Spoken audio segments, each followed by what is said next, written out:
இன்று நீ என்னை தலைகுனிந்து பார், நாளை இந்த உலகம் உன்னை தலை நிமிர்ந்து பார்க்கும். இப்படி உரைத்தது புத்தகம். அந்த புத்தகங்களில் தன் மனதை ஆழமாய் படிப்பினையாக்கியவர் ஐயா அவர்கள். தன் வாழ்வியலை பிறருக்கு படிப்பினையாய் உணர்த்திய அற்புத பண்பாளர் ஐயா திரு நல்லக்கண் அவர்கள். தகைசால் தமிழர் முதுபெரும் தலைவர் தோழர் ஐயா நல்லக்கண் அவர்களின் மறைவு அனைவருடைய மனதிலும் பெரும் அதிர்ச்சியை ஏற்படுத்தியிருக்கிறார். விடுதலையின் வேள்வியாளர், அடக்குமுறைகளுக்கு ஒருபோதும் அஞ்சாதவர், இயற்கை வளங்களை எந்நாளும் காத்திட வேண்டும் என்று முனைப்பெடுத்த காப்பாளர், இயக்கத்தின் வளர்ச்சியாளர், கம்யூனிசத்தின் கற்பியலாளர், எளிமையில் தோற்றமானவர், அந்த தோற்றத்திற்கும் எளிமையானவர் ஐயா திரு ஆர் நல்லக்கண் அவர்கள். மறையா நினைவுகளோடு நம்மை விட்டு மறைந்தார் பொது உடைமை போராளி ஐயா திரு நல்லக்கண் அவர்கள். இது குறித்த தம்முடைய நினைவுகளை பகிர்ந்து கொள்ள நம்மோடு இணைகிறார் சிபிஐயிலிருந்து ஐயா திரு பாலகிருஷ்ணன் அவர்கள். வணக்கம் ஐயா. தகைசால் தமிழருடைய இழப்பு ஒட்டுமொத்த தமிழக மக்களுக்கும் பேரிழப்பாய் அமைந்திருக்கிறது. ஐயாவை பற்றிய நினைவுகள் உங்களுக்குள்ள ஏராளம். ஒரு சில நினைவுகளை பகிர்ந்து கொள்ளுங்க சார்.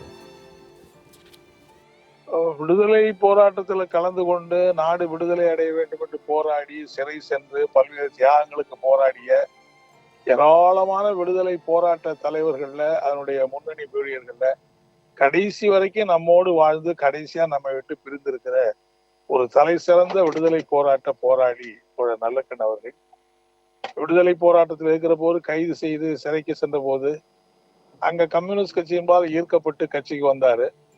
அவர் கட்சிக்கு வந்த நேரத்துல கட்சி தடை செய்யப்பட்டு, கம்யூனிஸ்டுகள் தடை செய்யப்பட்டு, கம்யூனிஸ்டுகள் கைது செய்யப்பட்டு சிறையில் அடைக்கப்பட்ட நேரம்.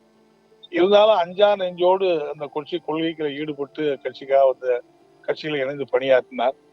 இந்த 80 ஆண்டு கால அவருடைய வாழ்வுல பெரும்பகுதியான வாழ்வு கம்யூனிஸ்டாக, பல்வேறு அடக்குமுறைகள், ஏராளமான அவருடைய சித்திரவதைகள்லாம் படிச்சாலே ரொம்ப பயங்கரமா இருக்கு. அதாவது சிறையில காவல்துறையை அடிச்சு அவருடைய மீசையை ஒண்ணா வந்து புடுங்கி எடுத்து சித்திரவதை பண்ணக்கூடிய அப்படிப்பட்ட கொடுமைகள்லாம் இழைக்கப்பட்ட போது கூட நெஞ்சுறுதியோட கடைசி வரைக்கும் கம்யூனிஸ்டா இருந்து போராளியா இருந்து மறைந்திருக்கிறார்.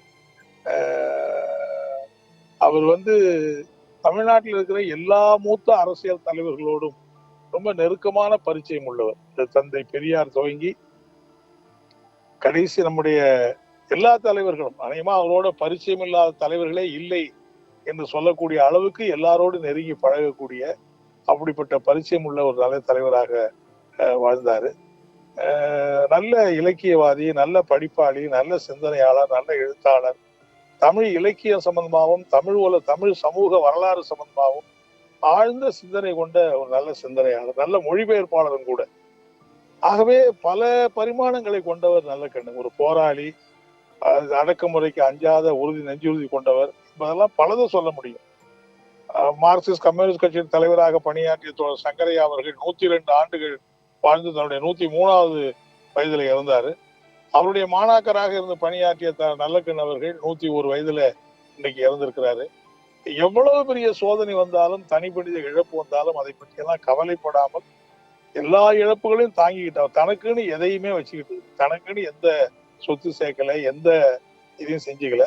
ஒரு அரசியல்வாதி எப்படி இருக்க வேண்டும் என்பதற்கு எதிர்கால தலைமுறையினருக்கு ஒரு பாடமாக வாழ்ந்து காட்டியவர் தான் நல்லக்கண் என்று சொன்னால் மிகையாகாது. இன்னும் மணிக்கணக்கில், நாள் கணக்கில் பேசிக்கிட்டே இருக்கலாம்.